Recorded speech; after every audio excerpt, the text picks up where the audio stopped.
తెలుసుకుంటే commercial tax కేసులో తెలంగాణ ప్రభుత్వం కీలక నిర్ణయం తీసుకుంది. ఈ కేసు దర్యాప్తును సిఐడికి బదిలీ చేస్తూ ఉత్తర్వులు జారీ చేసింది.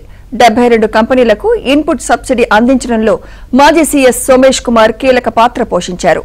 1000 కోట్ల జీఎస్టీ అక్రమాలతో సోమేష్ కుమార్ పై పోలీసులు కేసు పెట్టారు.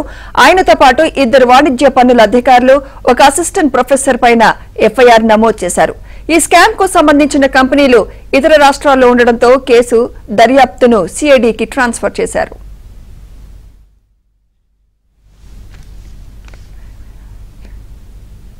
ఇదే అంశంపై మరింత సమాచారం మా క్రైమ్ బ్యూరో ఇన్ఛార్జ్ వెంకట్ అందిస్తారు. వెంకట్, సుమిత్ర, తెలంగాణలో కమర్షియల్ ట్యాక్స్ కీలక దశకు చేరుకుందని చెప్పవచ్చు. ఎందుకంటే ఇప్పటికే కేసు నమోదు చేసిన సిసిఎస్ పోలీసులు ఈ కేసును సిఐడికి బదిలీ చేశారు. అయితే ఈ కేసులో కమర్షియల్ ట్యాక్స్ కేసులో చాలా ఇతర రాష్ట్రాలకు చెందిన కంపెనీలు కూడా ఇక్కడ ఉండటం, ఆ కేసు దర్యాప్తు చేయాలంటే సిసిఎస్ పోలీసులకు కొంత అంటే దర్యాప్తులో ఆటంకాలు ఎదురయ్యే అవకాశం ఉన్న నేపథ్యంలో ఈ కేసును సిఐడికి బదిలీ చేస్తూ కొద్దిసేపటి క్రితం తెలంగాణ రాష్ట్ర డీజీపీ జితేందర్ ఉత్తర్వులు జారీ చేశారు.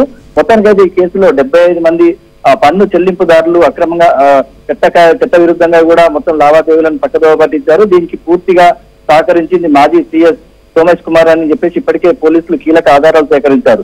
ఎందుకంటే ఈ కేసులో ఇప్పటికే వాట్సాప్ గ్రూప్ లో చాలా కీలక ఆధారాలు లభ్యమయ్యాయి. మరోవైపు ఈ కంపెనీలన్నీ కూడా ట్యాక్స్ ఇన్పుట్ తీసుకొని ప్రభుత్వానికి ఇటు సెంట్రల్ గవర్నమెంట్ కూడా పూర్తిగా పన్ను వేసింది. చాలా అక్రమాలకు పాల్పడ్డారు.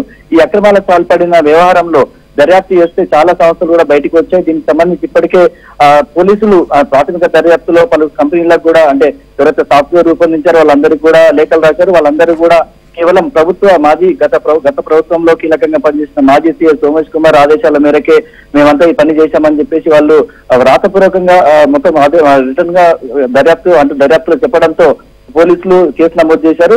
కేసు నమోదు చేసిన తర్వాత ఈ కంపెనీలన్నీ కూడా ఇతర రాష్ట్రాల్లో ఉండటము, తర్వాత కొన్ని టెక్నికల్ ప్రాబ్లమ్స్ రావడంతో దర్యాప్తులో టెక్నికల్ ప్రాబ్లమ్స్ ను ఇవన్నీ ఛేదించాలంటే సిఐడికి బదిలీ చేయాలని చెప్పేసి ఉన్నతాధికారులు నిర్ణయించుకున్నారు. ఈ నిర్ణయం మేరకు కొద్దిసేపటి క్రితం తెలంగాణ డీజీపీ జితేందర్ ఈ కేసును సిఐడికి బదిలీ చేస్తూ ఉత్తర్వులు జారీ చేశారు. సుమిత్ర, రైట్.